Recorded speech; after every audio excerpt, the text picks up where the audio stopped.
Geth. Hello, everyone. Today I will tell you a story. The story is titled Boy Discovers the Mirror and Thinks There's Another Dog. Please like and subscribe to my channel if you appreciate me. You can skip this if you don't like this video. Thank you very much. The story begins as follows. Good morning, everyone. Today started just like any other day. Coffee for me, breakfast for Boy. The sun streamed through the curtains, painting soft golden patterns on the floor. Boy was in one of his playful moods, tail wagging like a little propeller as he trotted around the room. I had just finished cleaning the living room and moved a tall mirror that had been standing in the hallway. I leaned it against the wall near the window, thinking nothing of it. That's when it happened. The most hilarious thing I've ever witnessed from my fluffy little explorer. Boy trotted over, ears perked, nose twitching. He suddenly froze mid-step. His head tilted left, then right. In front of him was another dog. Or at least, that's what he thought. Boy's eyes widened. His tail stopped wagging. He crouched slightly, letting out a small, cautious bark. The other dog barked too, in perfect sync. That was suspicious. So he barked again, louder this time. And wouldn't you know it? The stranger barked louder too. He backed up a little, unsure whether to defend his home or to make a new friend. I couldn't help but giggle behind my coffee cup. It was too cute, his confused little face switching between bravery and curiosity.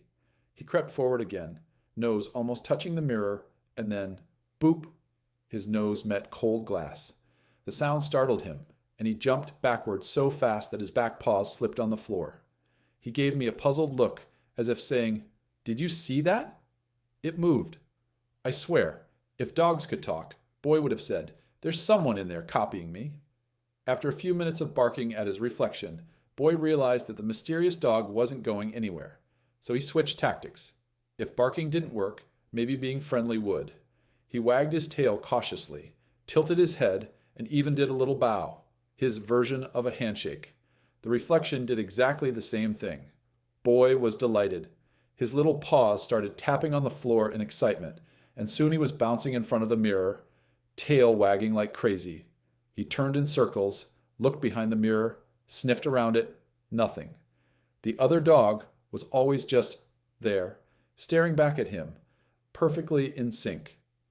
At one point, Boy barked, and then tilted his head to one side, waiting for the reflection to break character. When it didn't, he turned to me with a face full of pure, doggy disbelief.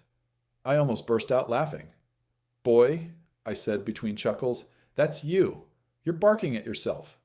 But of course he didn't understand. He looked at me, then back at the mirror, as if asking me to mediate this strange situation. A few moments later, he pawed gently at the mirror, leaving a cute little smudge. His expression softened, and I could tell he was beginning to suspect something. He leaned in again, nose to nose with his reflection, and blinked. Then he sat down quietly. No more barking. Just watching. For a whole minute, he stared into his own eyes. It was oddly peaceful, a rare quiet moment for my usually energetic dog. Maybe, just maybe, he was realizing that the other dog wasn't a threat at all. That's when I decided to join him. I sat next to him and looked at the mirror too. "See, Boy," I whispered. "That's you. You're a good boy. That's your reflection." He looked at me, then at the mirror, then back at me again. His little tail wagged slowly, like he was finally connecting the dots. And then, just like that, he licked the mirror. I laughed so hard I nearly dropped my phone. My little boy had gone from defender to friend to cleaner. The mirror was now dotted with nose prints and one proud lick mark in the center. He seemed proud of himself, too, like he had just made peace with his mysterious twin. After that, Boy lost all fear of the mirror. In fact, he started visiting it every day, especially when I wasn't looking. I once caught him checking himself out after a grooming session, turning his head as if to admire his shiny coat. Confidence level 100. That evening, after all the laughter had faded and Boy had settled down beside me on the couch, I found myself thinking about what had just happened.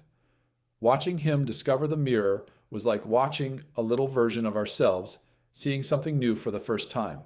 Confusing, amusing, but also full of learning. In many ways, Boy's reaction reminded me how humans often face their reflections in life. Not in mirrors, but in the people and situations around us. Sometimes we see things we don't understand or even like. We might react with fear, confusion, or defensiveness, just like Boy did. But often, what we're really seeing is a reflection of ourselves, our emotions, our habits, our insecurities. Boy eventually realized that the other dog wasn't a threat. In fact, it was him. And that's the lesson here. Sometimes the person we need to understand better isn't someone else. It's ourselves. When life feels confusing, it might just be a reflection asking us to look deeper, to respond with curiosity instead of fear. Like Boy, we can learn to pause, observe, and even smile at what we see. Because maybe deep down, we're just meeting a version of ourselves we haven't understood yet.